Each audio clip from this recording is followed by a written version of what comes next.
Tea கடை kitchen சொந்தங்களுக்கு வணக்கம். இன்றைக்கி ஒரு சூப்பரான பெர்ஃபெக்டான ஒரு பிரியாணி மசாலா எப்படி செய்யலான்னு தான் பார்க்க போகிறோம். இந்த பிரியாணி மசாலாவில் என்ன ஸ்பெஷல் அப்படின்னா, இந்த ஒரு பொடி மட்டும் போட்டால் போதும், வேறு எந்த மசாலாக்களும் தேவையில்லை. பிரியாணியை அவ்வளோ பெர்ஃபெக்டான ஒரு டேஸ்ட்டில் செய்யலாம். இந்த பொடியை வச்சு புதுசாக நீங்கள் பிரியாணி செஞ்சால் கூட உங்களுக்கு பிரியாணி அவ்வளோ அம்சமாக வரும். ஸோ மிஸ் பண்ணாமல் இதே மாதிரி நீங்கள் ரெடி பண்ணி வச்சுக்கோங்க. இந்த மசாலா ரெடி பண்ணுறதுக்கு முதலாவது அடுப்பில் ஒரு பாத்திரத்தை வச்சுக்கிடுவோம். அடுப்பை லோ ஃப்ளேமில் வச்சு இது எல்லாத்தையுமே நம்ம வறுக்கணும். இப்போ முதல் பொருள் என்னென்னு பார்த்தீங்கன்னா சோம்போட அளவு ஒரு 20 கிராம் சேர்த்துக்கலாம். சேர்த்துட்டு லோ ஃப்ளேமில் வச்சு மெதுவாக அப்படியே வறுத்து விடுவோம். ஒரு நிமிஷம் மட்டும் வறுத்தாலே போதுமானது. ஒரு நிமிஷத்துலேயே நமக்கு ஒரு லேசான வாசனை வர ஆரம்பிக்கும். அந்த நேரத்துலேயே இந்த சோம்பு எடுத்து ஒரு தட்டில் தட்டி ஆற வச்சுக்கலாம்.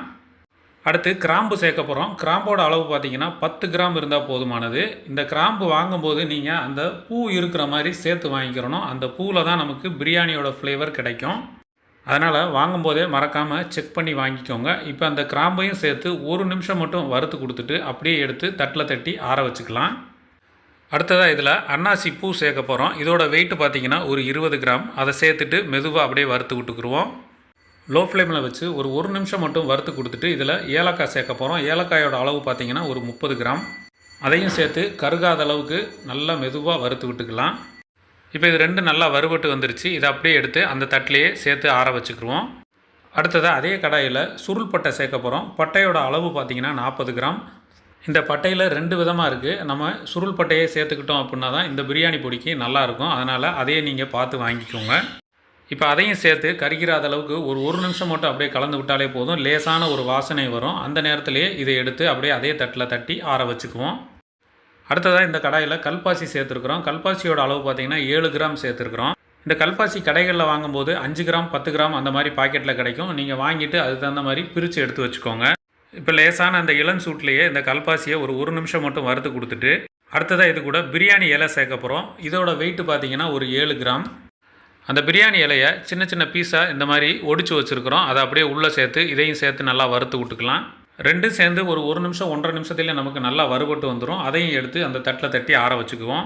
அடுத்து கடாயை நல்லா தொடச்சிட்டு ஜாதி பத்திரி சேர்த்துருக்குறோம். இதோட வெயிட்டு பார்த்திங்கன்னா ஒரு 5 கிராம் மட்டும் சேர்த்தா போதும். அதோட ஜாதிக்காய் ஒரே ஒரு காய், அது ஒரு 4 இல்லைனா 5 கிராம் தான் இருக்கும். அந்த காயை நல்லா உடச்சிட்டு உள்ளே சேர்த்துருக்குறோம். இப்போ இது ரெண்டையும் ஒரே நேரத்தில் சேர்த்து ஒரு நிமிஷம் மட்டும் வறுத்து கொடுத்தா போதும்.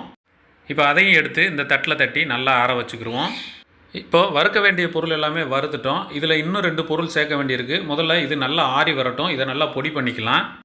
1/4 மணி நேரத்துலேயே அந்த மசாலா எல்லாமே நல்லா ஆறிடுச்சு. இப்போ இதை எடுத்து ஒரு பெரிய மிக்சி ஜாரில் சேர்த்துக்கிடுவோம். இப்போ இதோட அளவுகள் எல்லாமே ரொம்ப கம்மியாக இருக்கிறதுனால நம்ம ஒரே ரவுண்டில் இது எல்லாத்தையுமே அரைச்சிக்கலாம். அதனால் ஒரு பெரிய ஜாரில் மொத்தத்தையும் நம்ம சேர்த்துக்கலாம். சேர்த்துட்டு இதை நல்லா அரைச்சி எடுத்துகிட்டு வந்துடுவோம். இதை ரொம்ப பைன் பவுடராக அரைக்கணும் அப்படின்னு அவசியம் இல்லை. ஓரளவுக்கு இந்த மாதிரி லேசான ஒரு கொரகொரப்பில் இருந்தாலும் போதுமானது. அடுத்து இது கூடவே ஒரு 100 கிராம் அளவுக்கு மிளகாய் தூள் சேர்த்துருக்குறோம். மிளகாய் தூளாகவும் சேர்த்துக்கலாம். இல்லைனா நீங்கள் காஞ்ச மிளகாயை வாங்கி நல்லா அதையும் சேர்த்து வறுத்துட்டு சேர்த்து அரைச்சிக்கலாம். அடுத்ததாக இது கூட ஒரு 50 கிராம் அளவுக்கு மல்லித்தூள் சேர்த்துக்கிடுவோம். இந்த மல்லித்தூளுக்குமே பார்த்தீங்கன்னா நீங்கள் பொடியாகவும் சேர்த்துக்கலாம். அப்படி இல்லைன்னா விதமல்லி வாங்கிட்டு லேசாக சூடு பறக்க வறுத்துட்டு அப்படியே அதையும் சேர்த்து போட்டு கூட அரைச்சிக்கலாம். இப்போ 2 தூளையும் சேர்த்துட்டு ஒரு ஸ்பூனை வச்சு நல்லா ஒரு வாட்டி கலந்து விட்டுக்கலாம். கலந்து விட்டுட்டு மிக்சியில் ஒரு 2 சுற்ற விட்டு எடுத்தோம் அப்படின்னா எல்லா பொடியுமே நல்லா ஒன்றா கலந்து வந்துடும். இப்போது எல்லா பொடியுமே நல்லா கலந்து எடுத்துகிட்டு வந்தாச்சு. இதில் ஒரு முக்கியமான விஷயம் என்னென்னா, இன்றைக்கி நம்ம எல்லா பொருளையுமே லேசாக வறுத்துட்டு அரைச்சிருக்கிறோம். இந்த பொருட்களை எல்லாத்தையும் நீங்கள் வெயிலில் காய வச்சு அரைக்கிறனால அரைச்சிக்கலாம். ஆனால் நிறைய பேர் அப்பார்ட்மெண்ட் அந்த மாதிரி இடங்களில் இருக்கும்போது அவங்களுக்கு வெயிலில் காய வைக்கிறதுக்கான வாய்ப்புகள் இருக்காது. அப்படி உள்ளவங்க இந்த மாதிரி லேசாக மட்டும் ஒரு லோ ஃப்ளேமில் வச்சு எல்லாத்தையும் வறுத்துட்டு நீங்கள் அரைச்சி எடுத்துக்கலாம்.